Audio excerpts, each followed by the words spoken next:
जनता जनार्दन होती है, जनता बाहुबली होती है, जनता इस देश की निर्णायक होती है। हर कोर्ट से बड़ी, सबसे बड़ी कोर्ट है तो वो जनता, और जनता अखिलेश यादव की के साथ खड़ी है। आज दलित के नाम पे नमक हराम हो गए, वो दोगले हो गए। और आप जब राम के नाम पे ठगे, गाय के नाम पे ठगे, गंगा के नाम पे ठगे, बीप कंपनी से चंदा ये ले लिए भारतीय जनता पार्टी के बौखलाए लोग। उसी अयोध्या से कहा गया संविधान बदल दिया जाएगा, तब कहाँ थे ये महंत जी? क्यों नहीं आपने उसका खंडन किया? आज अयोध्या की धरती जाग गई है, क्योंकि अयोध्या के वासियों में राम विराजमान हो गए। और जहां ये जाके प्राण प्रतिष्ठा और अन्य जगह कर रहे हैं, वो तो शंकराचार्य का बयान आप देख लीजिए कि असुर का होगा, क्योंकि वहां ये दशरथ दीपक बनाया गया था, वो भस्म हो गया, जल गया। अयोध्या के ऊपर कालिख लग गई है जो हजारों साल के बाद भी मिटने वाली नहीं है। वहाँ के लोग नमक हराम कहे जाएंगे, इतिहास बन गया, ऐसे संतों के बयान आ रहे हैं। ये इतिहास नहीं है, ये इतिहास में ऐसा आएगा कि इस रूप में, भगवा के रूप में जो रामचरितमानस में आया है कि उत्तरकांड की चौपाई में है कि भगवा के रूप पहने रहेंगे, उनके अंदर राक्षस विराजमान होगा, वही चौपाई उनके ऊपर सिद्ध होगी। ये इतिहास में जरूर लिखा जाएगा कि संविधान बचाने के लिए, मानवता बचाने के लिए, इंसानियत बचाने के लिए वहाँ जो है एक सामान्य सीट पे दलित को जिताया गया। और इसका पूरा श्रेय जाएगा अखिलेश यादव को। अखिलेश यादव बहुत बड़े हृदय, आज देश की तीसरे नंबर की पार्टी समाजवादी बन गई। अखिलेश किंग मेकर इंडिया का, इंडिया गठबंधन का कोई किंग मेकर अखिलेश यादव।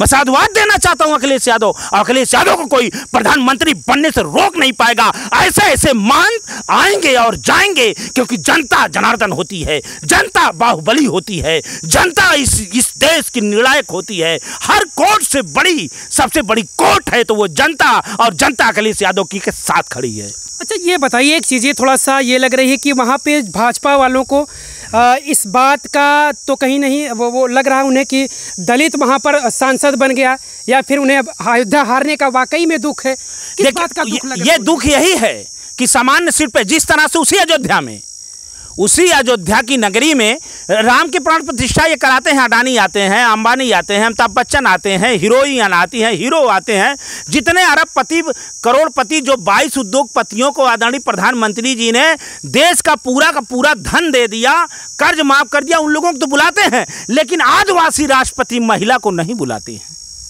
और उस महिला को मंदिर में नहीं घुसा दिया जाता।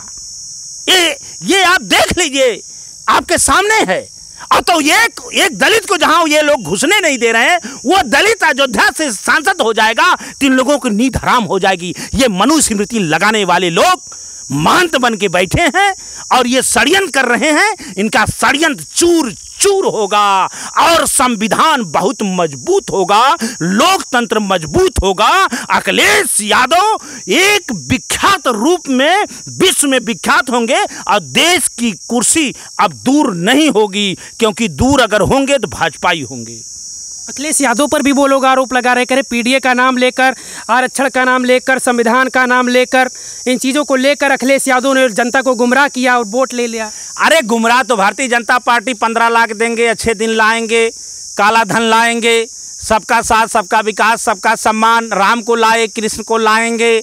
अब मथुरा काशी है तो क्या क्या है, अगड़ा है, पिछड़ा है, जय बजरंग बली। अब यही देख लीजिए, भैंस को खोल ले जाएंगे।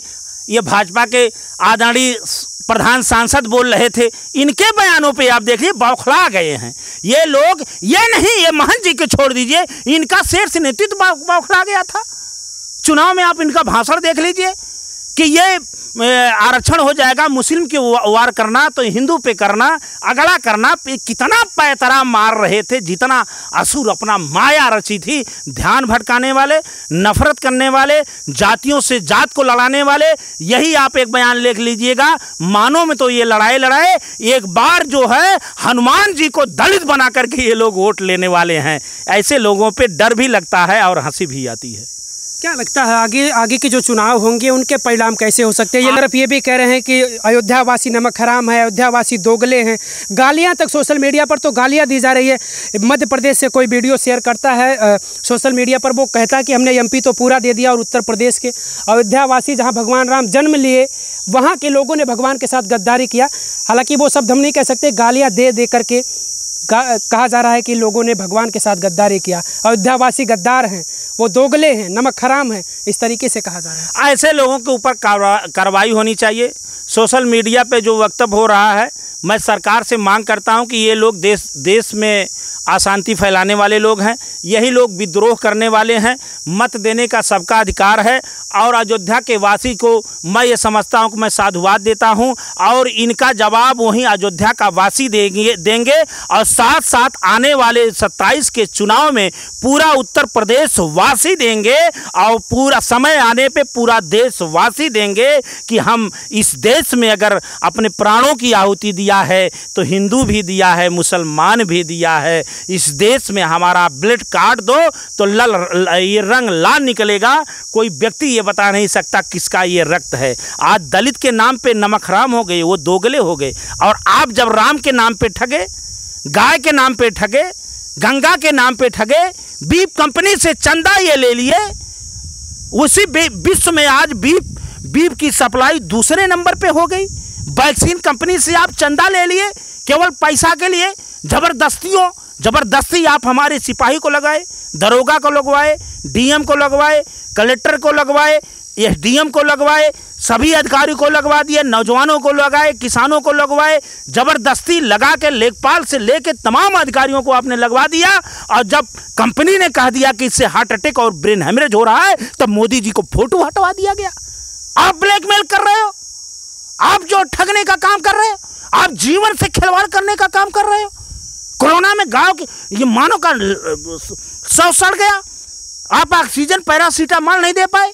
विपक्ष ने जब पार्लियामेंट में पूछने का काम किया ऑक्सीजन की कितनी कमी से लोग मरे, तो आप बोले एक भी व्यक्ति नहीं मरा। तो ये कहाँ सब चले गए थे जो मुंह से कह रहे हैं कि वो दोगले हैं। मैं वह शब्द नहीं बोल सकता, एक शब्द ऐसे लोगों को जरूर बोलूंगा, घट में है राम, घट में है सूझे नहीं, लानत ऐसा जिंद, इन अंधभक्तों को हुआ मोतिया बिंद। इनको मोतिया बिंद हो गया है, इनको राम नहीं दिखाई दे रहे हैं। ये लोग अयोध्या वासी को जो गलत अनाप शनाप बयान दे रहे हैं वो सब मोतिया बिंद हो गए हैं उनको। मोदी जी फिर से प्रधानमंत्री बनने जा रहे हैं तीसरी बारी। ये शपथ लेंगे, एनडीए दिलवाएगी, बने सरकार, मना ले, हमारी भी बधाई है, लेकिन भाजपा की सरकार नहीं बनेगी। 400 पार का नारा कहाँ चला गया, आप कहाँ चले गए। और मैं ये कह रहा हूँ कि आप चुनाव काशी से फिर प्रधानमंत्री लड़ेंगे, चुनाव हार जाएंगे। कई चरण तक, कई राउंड तक ये चुनाव हारते रहे। ये पूर्वांचल की धरती ने बता दिया। इनसे ज़्यादा तो आजमगढ़ से माननीय धर्मेंद्र यादव जी जीते हैं, इनसे ज़्यादा दरोगा सरोज जीत गए, इनसे ज़्यादा बड़े बड़े मतों से जीत गए लोग। ये क्या बात करेंगे, क्योंकि आपका काम कहाँ चला गया। आपने कोई काम तो धरातल पे किया नहीं। आप किसानों के लिए काम, आय दूना की बात की है, उद्योगपतियों का कर्ज माफ़ कर दिए।